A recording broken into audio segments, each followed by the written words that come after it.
19h-20h, Les Informés, présentés par Adil Farkan sur Beurre FM. Face à Zeribi, c'est parti. Karim, comment ça va? On va démarrer avec ce sujet qui vient de tomber. Là, à l'instant. C'est cette guerre Israël-Hamas, notamment des scènes de joie qu'on est en train de vivre en ce moment même. Je vois les images, des scènes de joie à la fois à Gaza, des scènes de joie à Tel Aviv. Qu'est-ce qu'on peut dire quand on voit ces images avec ce cessez-le-feu qui a été annoncé? D'abord, moi je voudrais dire que les mots ont du sens. J'appellerais pas ça une guerre. Parce que dans une guerre, il y a deux armées. Or, en l'occurrence, là, il y a une armée d'un côté, il y a un peuple qui se fait massacrer et éradiquer de l'autre. Oui.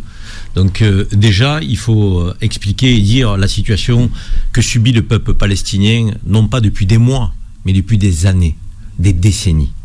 Alors, ces derniers mois, cette dernière année, ça a été les conditions du génocide, puisque la Cour pénale internationale a statué, la Cour internationale de justice a statué, les Nations Unies, avec des experts, des ONG, ont témoigné, et tout nous ramène à, je dirais, au concept de génocide de la part de l'armée d'extrême droite messianique israélienne.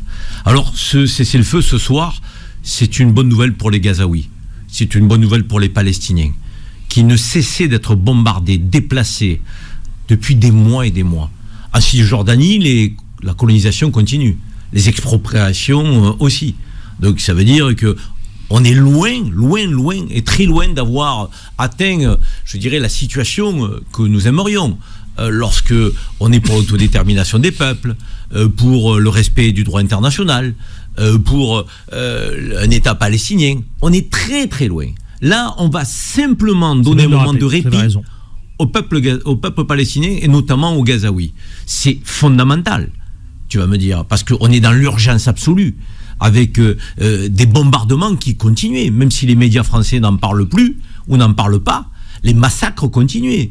C'est une horreur absolue ce qui se passe là-bas. Il faut quand même le dire et le rappeler, sans être traité d'antisémite, j'espère qu'on peut à un moment donné ne pas confondre les juifs donc dans leur globalité avec un gouvernement d'extrême droite messianique. Il est impératif que ceux qui se sentent en affinité avec Israël fassent bien la part des choses.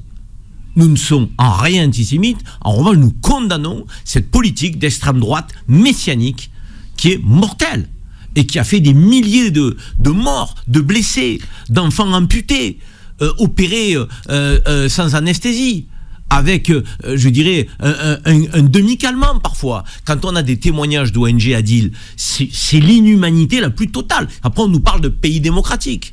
On nous parle d'une armée donc, qui envoie des tracts avant de bombarder. Non mais on se fout de la gueule du monde. Carrément. Pardonne-moi, ça fait des mois qu'on se fout de la gueule du monde. Donc, il y a un moment de répit avec un accord trouvé. Est-ce que Netanyahou et son armée criminelle va respecter ce cessez-le-feu? C'est la question que je pose justement. Donald Trump a déclaré tout à l'heure que... je suis heureux aussi, je le souligne, pour pas qu'on me taxe de ne pas évoquer... C'est la question que j'allais poser justement. Les civils israéliens, je suis heureux que les otages... Et puis qu'un accord a été trouvé sur les otages. Je suis heureux que les otages israéliens, donc...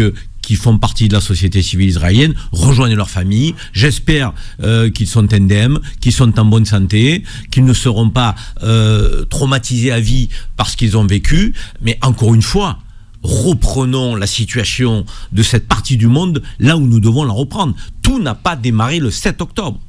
Si nous avions un État palestinien digne de ce nom, il n'y aurait jamais eu donc d'action du Hamas. Le Hamas n'existerait peut-être même pas. Je rappelle que le Hamas est né en 1986, Adil. 1986, création du Hamas. Karim, qu'est-ce que cela évoque pour vous, ces scènes de joie, notamment les images qu'on voit en direct à Gaza, à Khan Younes? Mais c'est une forme de soulagement. Ils étaient entourés de morts, de blessés, de femmes, d'enfants amputés, de gens sous les décombres. On n'est plus dans le monde réel, là. Je veux dire, c'est n'importe quelle situation des plus dramatiques et urgentes au monde, donc ne peut pas être comparée à ce qui s'est passé. Je veux dire, on a parlé du 7 octobre. 7 octobre, j'ai condamné. Et j'ai été solidaire des civils israéliens. Mais, je veux dire, c'est tous les jours un 7 octobre. Pour les Gazaouis, depuis 13, 14, 15 mois, maintenant 18 mois. C'est tous les jours un 7 octobre.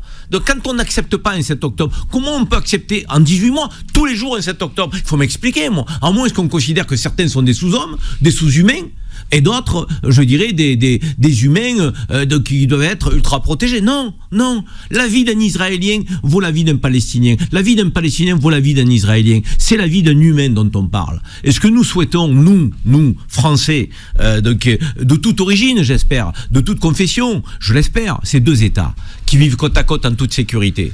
Nous ne souhaitons pas que la politique de colonisation, d'expropriation, de déplacement, de déportation des Palestiniens soit poursuivie. C'est un scandale. Le droit international est bafoué. Je rappelle qu'il y a un mandat international par la Cour internationale, la Cour pénale internationale, un mandat international contre Netanyahou et 2 de ses ministres, donc Smotrich et Ben-Gvir. Donc ça veut dire qu'ils sont considérés comme devant passer devant un tribunal.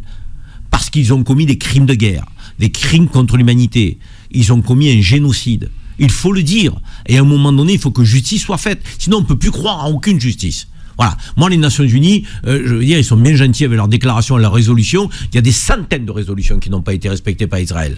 Est-ce que vous avez entendu les Nations Unies dire embargo économique, on ne livre plus d'armes? On leur a livré des armes depuis 18 mois à Deal. Depuis 18 mois, on leur livre des armes. Quand Poutine a envahi l'Ukraine, donc tout de suite, on a dit embargo, on coupe tout, c'est le plus grand criminel de la Terre. Certainement qu'effectivement, annexer l'Ukraine n'était pas acceptable de la part de Poutine. Mais coloniser, exproprier, tuer, éradiquer le peuple palestinien, c'est acceptable ça? Pourquoi ce 2 poids 2 mesures? Pourquoi un traitement pour Poutine qui est le traitement le plus extrême et pourquoi pour Netanyahou le traitement avec des gants? Moi, quand j'entendais le soutien conditionnel de notre pays, la France, notre pays, que ça plaise ou non, c'est notre pays, que la France, notre pays a apporté à Israël, c'est une honte absolue. C'est un déshonneur absolu. Il faut le dire. Jamais Jacques Chirac n'aurait fait ça. Jamais Dominique de Villepin en responsabilité n'aurait fait ça. Jamais un Hubert Védrine n'aurait eu ce soutien conditionnel. Nous avons toujours, nous la France, prôné 2 États, rappelé l'inacceptable lorsqu'Israël se comportait de manière lamentable. Alors là, on a eu des voix qui ont été honteuses. On avait des députés français, tu te demandais s'ils étaient députés de l'Assemblée nationale ou députés de la Knesset. Mais imagine que ce soit un Marocain, un Algérien ou un Tunisien qui fasse ça avec son pays d'origine. Imagine. Mais c'est un séisme. On le déchoit de sa nationalité, on lui dit tu retournes dans ton pays. Là, Meir Habib, quand il était élu député, et d'autres derrière, donc on dit, mais pique-pente, on presque insultait la France quand on appelait, je dirais, à de la retenue. On n'a fait que ça, hein. On a appelé à de la retenue, hein. Je rappelle que même quand nos gendarmes se sont fait piétiner et humilier, on n'a pas donné voix, hein. Donc on a baissé la tête, hein. Donc on baisse la tête quand il y a l'éradication du peuple palestinien, on fait comme si on ne savait pas ce qui se passait. Quand nos gendarmes se font piétiner, donc humilier, gendarmes français, donc là aussi on ne donne pas de la voix. Mais qu'est-ce qui se passe?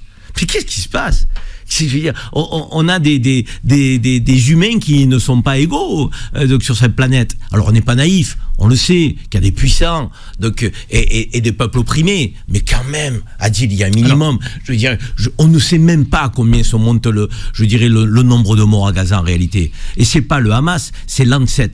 Tu sais, Lancet, c'est un organisme américain, international, qui a évolué à plus de 100 000 nombre de morts et de blessés graves, très graves, donc à Gaza. Mais tu te rends compte, c'est peut-être au XXIe siècle le plus grand des drames humains. Et on balaye ça d'un revers du main. Au Conseil de sécurité, certains posent leur veto. On continue de livrer des armes. Donc Netanyahou est poursuivi, mais il bénéficie de l'appui des puissances occidentales. Il faut que ça change, Adil. Et là, ce cessez-le-feu, c'est un moment de respiration. C'est un moment de soulagement pour les Gazaouis. Je suis de tout cœur avec eux. 19h, 20h, les informés, présentés par Adil Farkan sur Beurre FM.